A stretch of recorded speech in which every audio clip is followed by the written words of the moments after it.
Hi hello guys నమస్తే అందరికీ. నేను మీ BTR. Welcome to BTR film laboratory. Bigg Boss season 9 episode 34 update చూద్దాం. నిన్నటి ఎపిసోడ్లో అయితే నాగార్జున గారు రావడం జరిగింది. వచ్చిన తర్వాత రావటమే తనూజాని కన్ఫెషన్ రూమ్లోకి పిలవడం జరిగింది.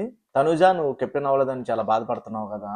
నిజం సార్, అవును సార్ అన్నది. అయితే దానికి రీజన్ నేనేంటో చెప్పనా అని చెప్పి ఆయన ఒక వీడియో ప్లే చేశాడు. డీమాను కళ్యాణ్కి తన షూతో సైగ చేశాడు. సైగ చేయటం వలన కళ్యాణ్ ఆన్సర్ చెప్పగలిగాడు. ఏది కనుక్కోండి చూద్దాం టాస్క్లో. సో దాని వలన కళ్యాణ్ అక్కడ కరెక్ట్గా ఆ పర్సన్ ఎవరైతే లైట్ ఆఫ్ చేశారో చెప్పేశాడు. నీతో పాటు కాంపిటీషన్కి వచ్చాడు. రావటం వల్ల ఏం జరిగిందంటే, నువ్వు కన్సర్న్ చూపించడం వల్ల హౌస్ మేట్స్ అందరూ నీ మీద కోపంతో కెప్టెన్గా చేశారు, డేంజర్ జోన్లో ఉన్న హౌస్ మేట్స్.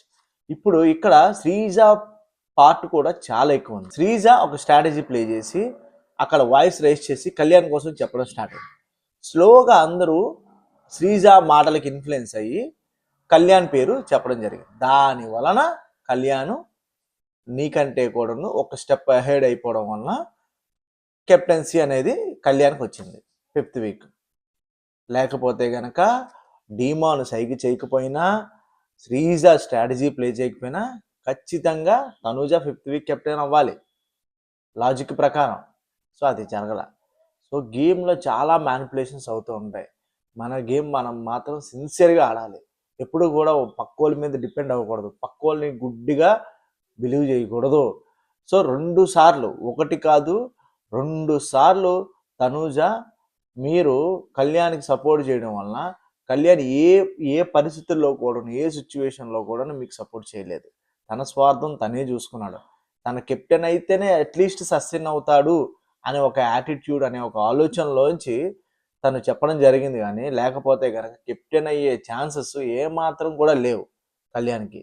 నాగార్జున గారు దివ్యాని పొగడడం జరిగింది. Divya played very well, you deserved golden star అని చెప్పి గోల్డెన్ స్టార్ నాగార్జున గారు దివ్యకి ప్రజెంట్ చేయడం జరిగింది. నిజంగా ఆమె యొక్క హార్డ్ వర్క్కి ప్రాపర్ జస్టిఫికేషన్ దొరికిందని చెప్పి నిన్న నాకు అనిపించింది. లేకపోతే కనుక అంత మెచ్యూర్డ్గా ప్లే చేస్తుంది తన గేమ్, బట్ ఎవరు సపోర్ట్ చేయట్లేదు. హౌస్ మేట్స్ అందరూ తనకి యాంటీ అయిపోయారు. అట్లీస్ట్ ఒక భరణి గారు సపోర్ట్ చేస్తున్నారని చెప్పి భరణి గారి మీద కూడా హౌస్ మేట్స్ యాంటీ అయిపోయారు. ఈవెన్ తనూజ, అర్థం చేసుకోవాల్సిన తనూజ కూడా భరణి గారికి యాంటీ అయిపోయింది బికాస్ ఆఫ్ ఓన్లీ దివ్య వలన. నాగార్జున గారు భరణి గారిని కూడా పొగడడం జరిగింది. కొద్దిగా చిన్న క్లాస్ స్పీకర్ ఏంటంటే, మీరు పెద్దరాయుడిలాగా బిహేవ్ చేస్తున్నారు, అంటే పెద్దన్నయ్యలాగా బిహేవ్ చేస్తున్నారు, కానీ గేమ్ ఆడట్లేదు. గేమ్ ఆడకపోతే కనుక ఇవేవి వర్కౌట్ అవ్వవు. మీరు గేమ్లో చూపించారు మీ వాల్యూస్ కానీ ఏవైనా సరే అని చెప్పి కొద్దిగా చిన్న క్లాస్ స్పీకరు. బట్ ఓవరాల్గా అయితే తను చాలా బాగా ఆడాడు. సో దానికి గోల్డెన్ స్టార్ అనేది నాగార్జున గారు ఇవ్వడం జరిగింది భరణి గారికి. కొద్దిగా ఏంటంటే కొద్దిగా డిసప్పాయింట్మెంట్ ఉంది మా దృష్టిలో. ఇంకా నువ్వు ఎక్కడికో ఎదగాలి, బట్ ఏంటంటే ఇంకా కొద్దిగా చిన్నది బ్యాలెన్స్ అయిపోయింది. మొన్న జరిగిన బెడ్ టాస్క్లో డీమాన్ భరణి గారిని తోయడం జరిగింది. భరణి గారి కింద కూడా పడ్డారు, అది ఆడియన్స్ అందరికీ తెలుసు. కానీ ఫ్లోరా గారు సంచాలకుగా ఒక ప్రాపర్ డెసిషన్ తీసుకోవాల్సిన ఫ్లోరా గారు ప్రాపర్ డెసిషన్ తీసుకోలేదు. దాని వలన ఫ్లోరా గారు ఎలిమినేట్ అయ్యే పరిస్థితి వచ్చింది. సో అక్కడ దాకా ఎందుకు తెచ్చుకోవాలి? ఫస్ట్ బెడ్ పై నుంచి భరణి గారు పడ్డారు, కానీ డీమాన్ నువ్వు ఎలిమినేట్ చేసావు. డీమాన్ ఎలిమినేట్ చేయకపోతే కనుక అక్కడ బెడ్ మీద ఉన్న వాళ్ళందరినీ బయటకు తోసేస్తాడు, ఎక్సెప్ట్ ఒక రీతుని తప్ప అని మీరు ఫీల్ అయ్యారు. హౌస్ మేట్స్ అందరూ అదే ఫీల్ అయ్యారు. ఎందుకంటే ఫిజికల్లీ డీమాన్ చాలా స్ట్రాంగరు. అది మీరెవరు డిసైడ్ చేయడానికి? హౌస్ మేట్స్ మీరు డిసైడ్ చేయకూడదు కదా, నాగార్జున గారు డిసైడ్ చేయాలి, లేకపోతే కనుక బయట ఉన్న ఆడియన్స్ డిసైడ్ చేయాలి. సో ఫిజికల్ టాస్క్ ఇచ్చారు అంటే అన్నీ ఆలోచించే కదా ఇస్తారు. ఆ మాత్రం తెలీదా ఫ్లోరా గారు? మీరు ఎలాగ మీ డెసిషన్ తీసుకుంటారు? సంచాలక్ ఒక ఎంపైర్ ఎవరన్నా మిస్టేక్ చేస్తే ఎంపైర్ అనేవారు చూసుకుంటారు. అలాంటిది ఎంపైరే మిస్టేక్ చేస్తే ఎలాగా? సో నిర్దాక్షిణ్యంగా మీరు డీమాన్ పక్కన పెట్టారు. డీమాన్ పక్కన పెట్టడం వల్ల ఇమ్మీడియట్గా నెక్స్ట్ ప్లేస్లో రీతుని పక్కన పెట్టేశారు వాళ్ళు. సో వాళ్ళ టీంకి చాలా అన్యాయం జరిగినట్టే కదా. పాయింట్స్ వైజ్ ఫస్ట్లో ఉండవలసిన వాళ్ళు 3rd ప్లేస్కి వచ్చేసినట్టున్నారు. యాజ్ యూజువల్గా మన ప్రెడిక్షన్ కరెక్ట్ అయింది. సంచాలకుగా ఇమాన్యుయల్ కొన్నిసార్లు ఫెయిల్ అయ్యాడు, కొన్నిసార్లు ఏంటి చాలాసార్లు ఫెయిల్ అయ్యాడు. సో మనం అనుకున్నదే, ఇమాన్యుయల్ ఏదైనా జడ్జిమెంట్ ప్రాపర్గా లేదు, అన్ఫెయిర్గా అనిపిస్తుంది, ప్రాపర్గా రూల్స్ అర్థం చేసుకోవట్లేదు, కండిషన్స్ అర్థం చేసుకోవట్లేదు అని ఏదైతే మనం అబ్జర్వ్ చేసామో సేమ్ పాయింట్స్ నాగార్జున గారు కూడా చెప్పడం జరిగింది. ఇదే ఏంటంటే ఒక హానెస్టీ మిస్ అయిపోతుంది ఎక్కడో.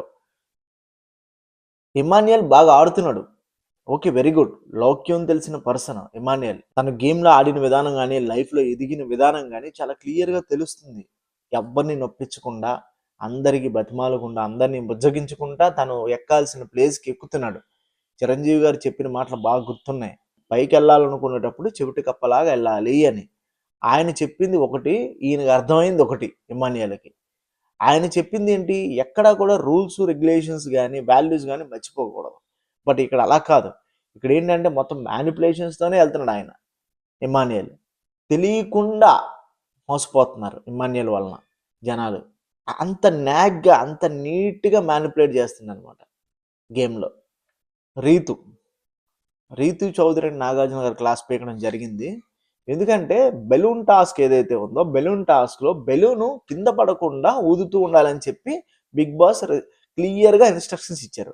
రీతు ఏం చేసింది, అతికి తెలివితేటలు వాడి బాక్స్ కార్నర్లోంచి ఏంటి ఆ బెలూన్ పక్కన పెట్టేసింది. అంటే ఎంతవరకు కరెక్ట్, మీకైనా తెలివితేటలు ఉన్నాయి. మీరు అండర్ సర్వేలెన్స్ ఫుటేజ్, మీరు కెమెరా లోపల ఉన్నారు, మిమ్మల్ని కెమెరాలు వాచ్ చేస్తున్నాయి, ఆడియన్స్ వాచ్ చేస్తున్నారు. Every detail should be recording there. మీరు అది మైండ్లో ఉండాలి కదా. అది లేకుండా మీ ఇష్టానికి ఏంటి ఎవరు చూడలేదులే స్ట్రాటజీలు అంటే ఒక సంచాలకుని మాత్రమే దృష్టిలో పెట్టుకుంటున్నారు. మిగతా ఆడియన్స్ని దృష్టిలో పెట్టుకోవట్లేదు. మీరు దృష్టిలో పెట్టుకోవాల్సింది సంచాలకుని కాదు, ఆడియన్స్ని, బిగ్ బాస్ని దృష్టిలో పెట్టుకోవాలి. సో గైడ్ చేయవలసిన డీమాన్ కూడా గైడ్ చేయలేదు రీతుని. ఎందుకంటే చాలాసార్లు సపోర్ట్ చేశాడు. ఈ బెలూన్ టాస్క్లో మాత్రం ఎలాంటి హెల్ప్ అవ్వలేకపోయింది డీమాన్ది రీతుకి. రీతు అండ్ డీమాన్ మిస్టేక్స్ చేశారు. వాళ్ళిద్దరికి బ్లాక్ స్టార్స్ ఇచ్చారు నాగార్జున గారు.